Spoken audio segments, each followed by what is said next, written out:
Your Excellency President Emmanuel Macron, Your Royal Highness Crown Prince Mohammed bin Salman, Your Highness Prince Faisal bin Farhan, Mr. Secretary General, Excellencies.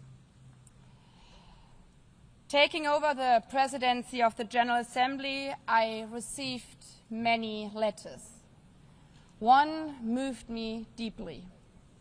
Attached to it were drawings by 3 Palestinian children, Rimas, Enas, and Tretal. The images were heartbreaking. One showed a school before and after, beneath a bright sun and a blue, clear sky. In the first, the school with open doors and happiness. In the second, their school lies in rubble. A lone boy stands on the debris of what must be once have been his safe place. Perhaps he had a favorite class, a favorite teacher, like our children, a best friend he played with there. Now, all of it is gone. All of the laughter of the children blown away. At that age, children should not be drawing pictures of war. Children should be learning mathematics. They should be playing with friends and scratch dragons or castles, not death and destruction. Yet, for the children of Gaza, this is their reality. Their horror lasted and lasts for over 700 days. Tens of thousands have lost their lives. Tens of thousands of dreams which never will come true. So many killed without the world even learning their names. Until we heard one voice so loud we could not overhear it. The voice of Hind Rajab, captured in a phone call with a red crescent while shelling rained down. After the car she was in was attacked, over and over again, killing her aunt, uncle, and 3 of her cousins next to her. She called over and over again, "I'm so scared, please come." The rescuers tried to calm her as they tried to reach her. They could not. Hind was killed before help arrived. The world failed her. As the world has also failed Kfir Bas and his brother Ayel. Kfir was just 9 months old, the youngest child abducted by Hamas on October 7th, taken with his 4-year-old brother Ayel and their mother. Both were killed in Gaza by terrorists. The world will remember their names as symbols of innocent childhood stolen by terror. I've met with the families of the hostages, fathers, mothers, siblings, aunts, grandparents, still waiting for their loved ones to come home from wherever Hamas is holding them after more than 700 days. I've also met with Palestinian families, fathers, mothers, siblings, aunts, and grandparents, whose loved ones are buried in the ruins of Gaza. Their message is always the same: we want peace. Or, as one Israeli mother told me, "It does not bring my child back if a Palestinian mother loses her child in Gaza." Humanity is not about choosing sides. It's about recognizing that every life matters the same. A life is a life.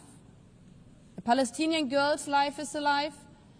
An Israeli boy's life is alive. All the children of the Middle East deserve to grow up knowing only the sun shining on their schools, the laughter of their friends in the playground, and the joy of a meal shared with their families.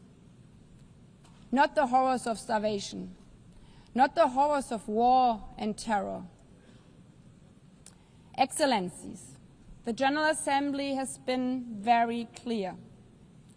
We need an immediate, unconditional and permanent ceasefire in Gaza now. Israel must immediately facilitate the full, rapid, safe and unhindered entry and delivery of humanitarian assistance to all Palestinian civilians. Hamas must immediately and unconditionally release all remaining hostages. But the horrors of Gaza make equally clear that we cannot allow such devastation to happen again.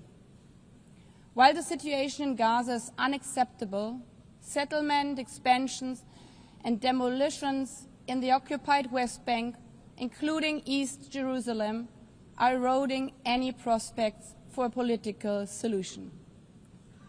The decade-long Israeli-Palestinian conflict cannot be resolved by endless war, permanent occupation and recurrent terror. The only way to ensure that future generations of both Palestinians and Israelis can live in peace, security and dignity is the two-state solution. As the Secretary General said, it's a right, not a reward, to live in your own state, as all humans around the world. We know that some think this is naive. The first resolution on this matter is almost as old as this organization. 78 years ago, the General Assembly adopted Resolution 181, laying the foundation for two states, knowing it's the only way for peace. And to those of you who argue now, but we have tried for decades and failed over and over again, there can be only one answer. If we would stop aiming for what is right because we have not succeeded yet, then evil would prevail. That would be the end of this institution. This institution which promised to save succeeding generations from the scourge of war. It would erode the UN's foundational mission to achieve peace, justice and equal rights for both Israelis and Palestinians. Excellencies, that is what today's conference and the New York Declaration are so crucial. The message we are sending today is no, we are not giving up. The international community does not only remain committed to the two-state solution, we are also identifying tangible, time-bound and irreversible steps for its realization. And we are willing to take decisive measures and provide international guarantees. Of course, this conference and the New York Declaration will face criticism. Some will say a piece of paper cannot change realities on the grounds for Palestinians. Others will dismiss the vision of two states outright. But the fact remains, the New York Declaration was endorsed by 142 member states. And this majority clearly says the war in Gaza must end now. It condemns the attacks committed by Hamas against civilians on 7th of October. It condemns the attacks by Israel against civilians and civilian infrastructure in Gaza.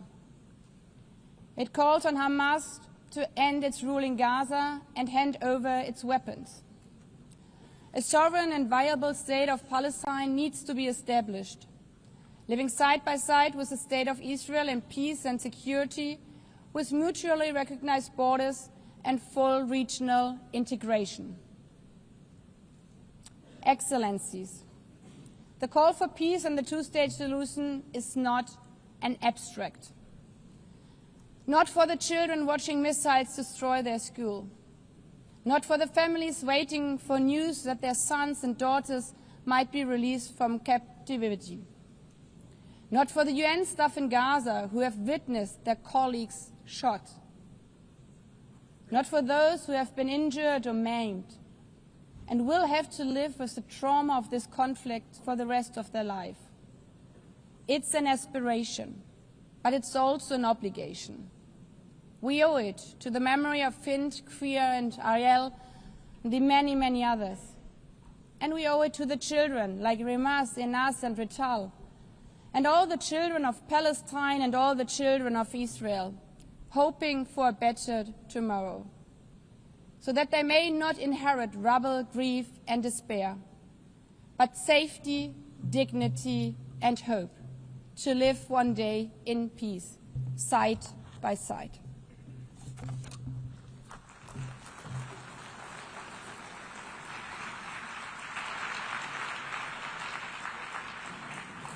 Je remercie Madame la Présidente de l'Assemblée générale. J'invite à présent son Excellence Monsieur Mahmoud Abbas, Président de l'État de Palestine, à faire sa déclaration par visioconférence.